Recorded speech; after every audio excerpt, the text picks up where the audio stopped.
It's Lori Eubanks of Design for Serenity, and it is Walkabout Wednesday. Oh, guys, I'm so sorry. I have been very absent. Walkabouts haven't happened in a while, and I was trying to think the other day, why? Why have I not been going out and doing the walkabouts? Because I love doing the walkabouts. And you know what? It's because there's no Bentley. He was my partner in crime. Those of you that follow know that we had a big black mastiff named Bentley, the Succulent dog, and he used to love to come out and participate in Walkabout Wednesdays and drink out of this fountain, which we haven't had on since he passed. But we lost him last June, and it's just kind of taken the wind out of my sails a little bit. I have not spent hardly any time out here in my own garden. We have been very, very busy with work, but still. Not that I don't still love the garden, but yeah, I just don't have the interest like I used to since Bentley's been gone. But anywho, today we're going to take a peek at the good, the bad, and the ugly. Having not been out here for a long time, you're going to see a lot of weeds.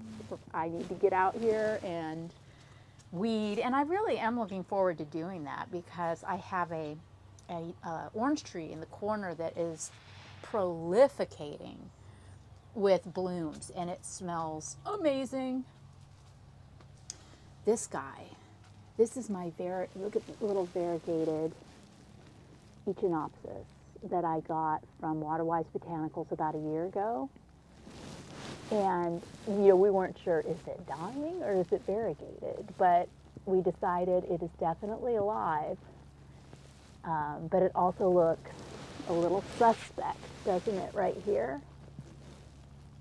Well, it's not real soft, but it looks like it's struggling a little bit, like the rains may have hit it a little hard.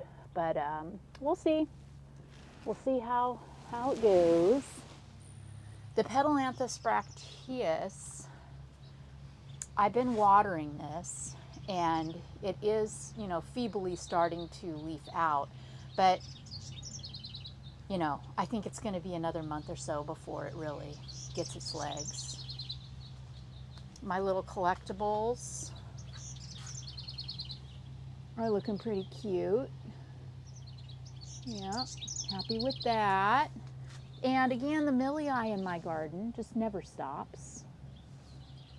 My beautiful mammillaria, or I should say mammillarias, that I got from Brandon at Desert Theater are so stunning. Look at this. This girl has been growing, and she is magnificent. Wow. I put my mangave praying hands in the ground up here.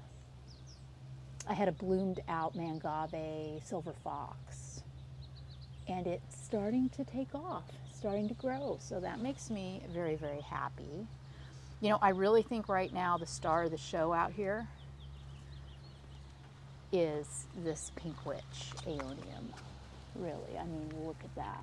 Aren't those insane? They glow. They're so beautiful. I just love them. And this is another thing that gives me much pleasure, is my aeonium sunburst crest next to this Crassula undulata. That combo is so awesome. And my Navajo Princess mangave, I mean, it got some tip burn this winter, and it isn't quite as pink as it was. But look down here, guys. She's prolificating. And that gives me much hope for the future with this plant. Very, very happy about that. My Aluaudia procera has thrown off tons of branches, and I'm here for that. So I have just been letting those ride. You'll note that it's kind of bare There's a few leaves holding on, but it just hasn't got its fresh flush of spring growth yet. It is mid-April in San Diego, so it's very, very early spring. It's still a little cool at night, so the plants, you know, are reflecting that. This Crassula Argentea Sunset, I just love this plant. I love the yellow, and I was trying to keep it bonsai'd. That's a loose term, you know, I'm no artist with bonsai, but you're just kind of keeping it open and lacing it out, and it looks like it could use a treatment. I need to snip out and open that up because it's got a really big thick trunk and it's pretty interesting. So yeah, remember when I cut and reset all of these things last summer? Look how great they look now. Holy crap, that is so pretty. This trigona is a rubrum. It's supposed to be purple. It also is listing. So it's just gotten really top heavy. I'm gonna have to take it out, cut it up, and reset some pieces. I know that horrifies some of you, but this plant does grow somewhat like a weed here, so it's not a problem. And it does very, very well as a cutting. And that will also free up some pieces for me to share in other gardens too. Here's another area that I worked over last summer. See, look here, all the aphids on the blooms of this. I think it's a Packavaria. I find the best solution is just to remove the blooms. You know, it's not a big deal, but I don't want to encourage infestation. So if there's just a few aphids, I'll let it ride, because there are beneficial insects in the garden that enjoy eating aphids. So this I do not consider an infestation. See the black? So I will just let that ride. This pineapple punch, oh my god, look at that, it's fabulous. This is one that Hans sent me from Mad About Mangaves from Walter's Gardens. Love, love, love. And my little granddaughter Lucy, when she came to visit last time, made this arrangement. Isn't that so cute? Complete with a pink golf ball. I just think that's adorable. Look at her top dressing. So cute. She's 5. And then this is my Queen for a Day Mangave that I'm very passionate about. Love, love, love that plant. And then of course, my pride and joy, my Agave Attenuata variegata. This girl reaches for the energy, reaches for the sun, and I really want to see her face, but here's my perspective from the house, and she's starting to list. But also, I think it's a protective measure. I mentioned this before. Look at her babies under here. Oh my goodness, and look at this giant weed. Wow, get that out of there, okay. But I've got so many babies. I've got babies on babies. I just love that. I keep moving these lava rocks around to make more room for our nursery down here. But yeah, there's some gorgeous variegates. Oh, God, so awesome. And I've already bequeathed, I think, 3 of these pups into other gardens, into client gardens. So yes, she will live on in perpetuity. Okay, and then this, again, look at this Millie Eye. Isn't that something? And I moved this dichotoma. It was over here, and I moved it, and I was so proud of myself because I did it all by myself. But guys, I planted it backwards. This is the butt. It's driving me insane. I don't know, honestly. Hannah came home after I had done this. She was like, Mom, you planted it backwards. I'm like, it's okay, it'll fill out on this side. It has not filled out on this side. I need to get in here, I need to dig this out, I need to flip it around. It's also really starting to crowd this potted cactus. So I want to move my potted cactus too, and I'll show you where my where the spot is for that. Oh, you are looking good, little Vambolini. I got this at the San Diego Cactus and Succulent Society show and sale. Isn't she gorgeous? Very, very happy with that. And this, I mean, seriously, how perfect. So gorgeous. Okay, and my Pachypodium lemerii crest, it just never stops. This is probably the happiest plant I have ever owned. This is supposed to drop its leaves in the winter and, you know, go kind of sideways, but it hasn't, and it just keeps cresting. The crest keeps cresting. It's a magnificent plant, and I'm so, so pleased with it. I've had it in my garden now for a couple of years. Here's another variegated crassula. This one is a hobbit, and it's also a favorite. So just look at the yellow. Look at that, way down there. It's not so pretty. Oh, one of you mentioned, you know, this nibbling of the new growth on the Baccarnia. You can see it's growing out now, but I was just so confused as to what was going after the tops of these Baccarnias, and I began to see it in client gardens too. It happened to Dracaena Dracos in Poway, a Baccarnia in Santee, and someone said that it was a cottontail rabbit that was eating the new growth out of their Baccarnias, which tracks. But what I want to know is, how is the little rabbit getting all the way up to the top of the plant? Now I can see where they could do it on mine, because, you know, if they stretch their little bodies, they could definitely reach the tops. But what about on those Dracos? Those Dracos are 4 feet tall. I don't think rabbits climb, do they? Yeah. Hello. Anywho, moving on. Okay, so my variegated millii is also looking quite lively. Very, very pleased with it.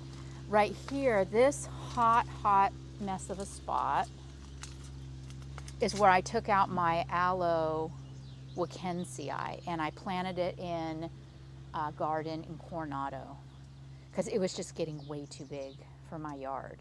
So this is where I plan on moving that potted cactus, and I'll also obviously add, I'll just, you know, this whole area needs redone, but I'm very, very excited because that's a lot of room for me. It's about 2.5 feet, and I have, you know, all of these lava rocks too that I can move around. It's going to be really, really big fun.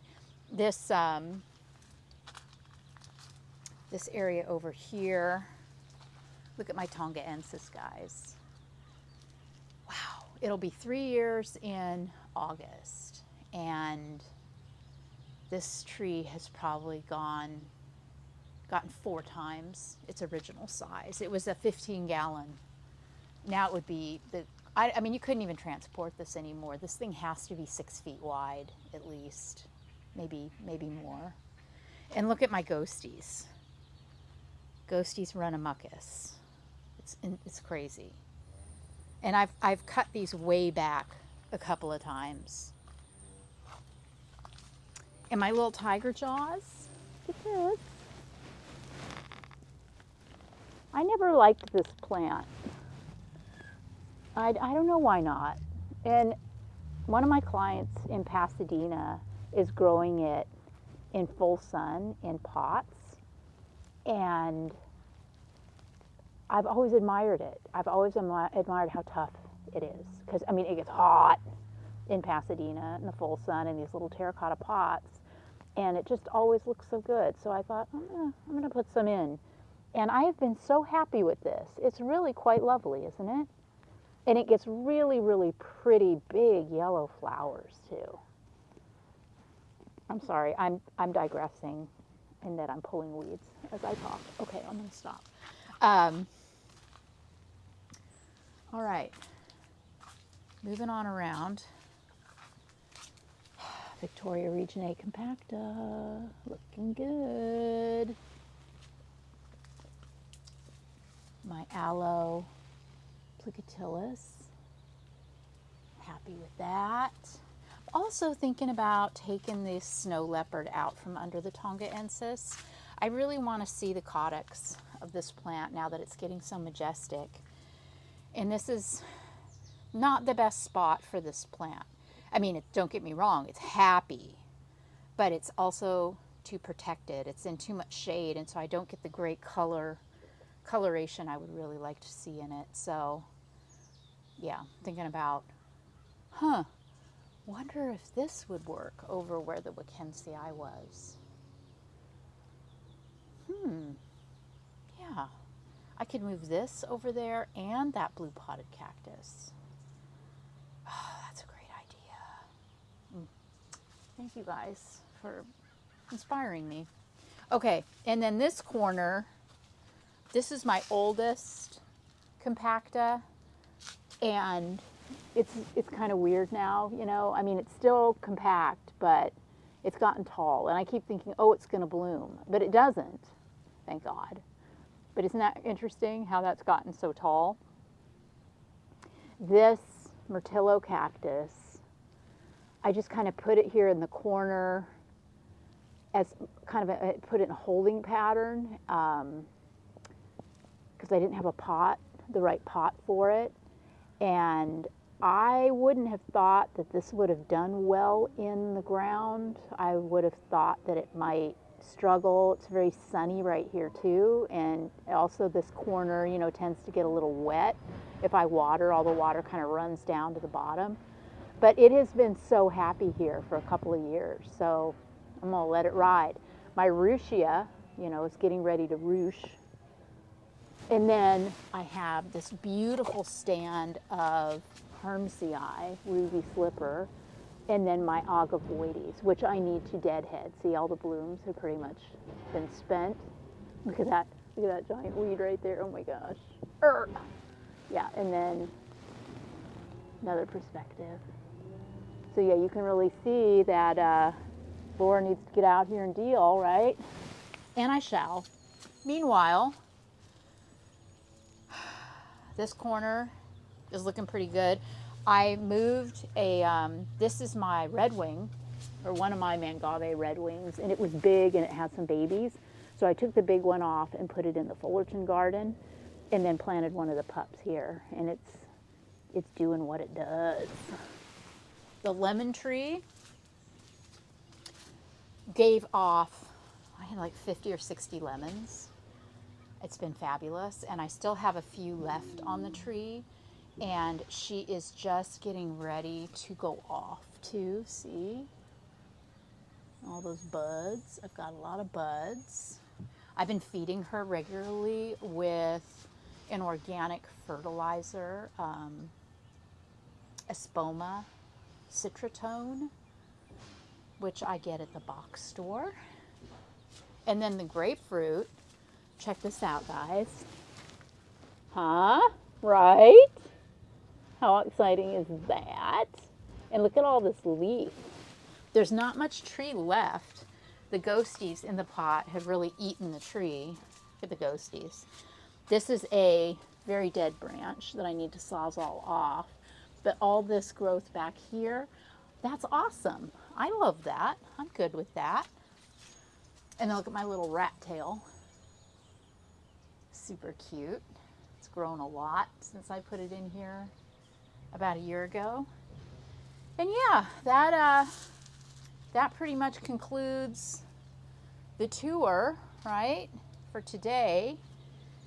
Perhaps the next time I come out here, I will have more beauty to show you, as well as some updated little redesign elements, because that's always a lot of fun.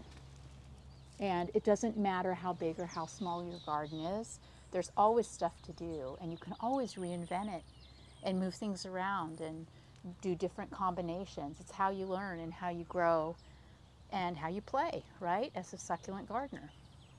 So everybody take care. Thanks for hanging in there with me. Thanks for all the love that you share in your comments. I appreciate you. You are indeed my family. Thanks again. Talk soon. Bye, guys.